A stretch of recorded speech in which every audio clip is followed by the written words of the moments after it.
कि एक संस्था EIU यानी कि इकोनॉमिक्स इंटेलिजेंस यूनिट, जो कि प्रतिवर्ष दुनिया के सबसे बेहतरीन और सबसे ख़राब लोकतांत्रिक देशों की सूची जारी करती है, उसने 2021 की सूची अभी कुछ ही दिन पहले जारी की है, जिसमें भारत का स्थान क्या है इसकी जानकारी मैं आपको अभी थोड़ी देर में दूंगा। नमस्कार, मैं राहुल कठेरिया। इस टॉपिक पर मैं आपको और अधिक जानकारी दूं उससे पहले आपसे विनम्र निवेदन, हमारे YouTube चैनल राहुल के अड्डा को सब्सक्राइब करिए, घंटी के बटन को दबाइए, ऑल पर क्लिक करिए, इसको अधिक से अधिक शेयर करिए। साथियों, EIU के द्वारा दुनिया के बेहतरीन लोकतांत्रिक देशों की सूची जारी की है। इस सूची की विशेषता ये होती है कि इसके कुछ पैमाने होते हैं, इसके अपने कुछ पैमाने होते हैं, कुछ मानक होते हैं मापने के कि देशों की सूची किस आधार पर जारी की जाएगी, क्या इसका आधार होता है। जिसमें कुछ पैमाने हैं, जिसमें प्रथम पैमाना है चुनावी प्रक्रिया। चुनावी प्रक्रिया को हम समझ सकते हैं कि जहाँ या जिन देशों में चुनाव बड़े साफ़ सुथरे तरीके से होता है, बड़े लोकतांत्रिक तरीके से होता है, जहाँ पर चुनाव में कोई धांधली नहीं होती है, वो इंडेक्स या यूँ कहें कि वो चीज़ भी यहाँ पर मापी जाती है। एक नंबर 2 पर आता है सरकार की कार्यप्रणाली होती है कि सरकार, जिस पार्टी की सरकार बनती है, उस सरकार की कार्यप्रणाली कैसी होती है। नंबर 3 पर आता है आपका राजनीतिक भागीदारी, सरकार में किन किन पॉलिटिकल पार्टियों की राजनीतिक भागीदारी होती है। नंबर 4 पे आता है राजनीतिक संस्कृति और नंबर 5 पर नागरिक स्वतंत्रताएं।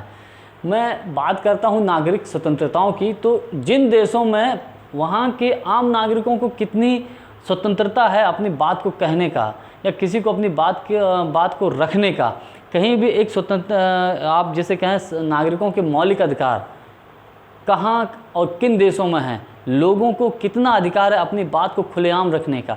ये जो पॉइंट्स है, ये भी बहुत ही महत्वपूर्ण पॉइंट्स है। तो ये जो 5 पॉइंट्स हैं, इन पांचों पॉइंटों के आधार पर ही ग्लोबल इंडेक्स की जो डेमोक्रेसी की सूची है वो जारी की जाती है। अब मैं आपको यहाँ बताऊँ कि नंबर 1 पोजीशन पर जो देश है वो है आपका नॉर्वे। इस सूची में 10 टॉप 10 देश हैं। उन टॉप 10 देशों में 8 देश यूरोपीय कंट्रीज़ हैं। आप इस बात को समझिए, यानी कि 8 देश, 10 में से 8 देश यूरोपीय देश हैं, 2 देश बाहर के देश हैं। इस सूची में भारत का स्थान 46वां है। विशेष बात यह है कि जिस प्रकार से सबसे बेहतरीन लोकतांत्रिक देश हैं, उसके बाद कुछ खराब लोकतांत्रिक देश हैं, तो भारत की कंडीशन खराब लोकतांत्रिक देशों में है। और सबसे एक दिलचस्प बात यह है कि अमेरिका भी भारत के समकक्ष ही इसमें आता है, यानी कि जो खराब लोकतांत्रिक देश हैं उनमें अमेरिका भी शामिल है। ये एक गंभीर मतलब एक विशेष बात है। और सबसे खराब जो लोकतांत्रिक देशों की जो सूची जारी की गई है उसमें आपका पाकिस्तान भी है, अफ़गानिस्तान भी है, चाइना है, कंबोडिया है और आपका म्यांमार है, नेपाल है, ऐसे और भी कई देश हैं जो सबसे खराब लोकतांत्रिक देश हैं। यानी कि यूँ कहें कि यहाँ पर लोकतंत्र की बिल्कुल स्थिति खराब है। हालांकि हम भारत की बात करें तो भारत का लोकतंत्र, अगर हम यूँ कहें कि ज़्यादा ख़राब नहीं है, तो हम ये भी कह सकते हैं कि ज़्यादा अच्छा भी नहीं है। 46वां नंबर कोई ज़्यादा बेहतर नंबर नहीं कह सकते हम यही कहेंगे कि हमारे लोकतंत्र के हिसाब से, चूँकि दुनिया का सबसे बड़ा लोकतंत्र भारत है, तो उस हिसाब से भारत लोकतांत्रिक देशों में 46वें स्थान पर मेरी नज़रिए में तो ये तो बहुत ख़राब कंडीशन है, इसको और बेहतर होना चाहिए।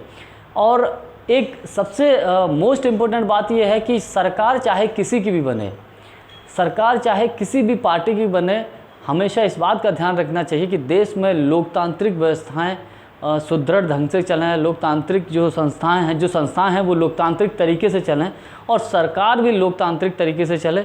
कोई इसी प्रकार की दमनकारी नीतियों को लागू ना किया जाए या कोई ऐसा काम ना किया जाए जहां पर लोकतंत्र प्रभावित होता हो। आपने वीडियो को देखा, इसके लिए आपका बहुत बहुत धन्यवाद। नमस्कार।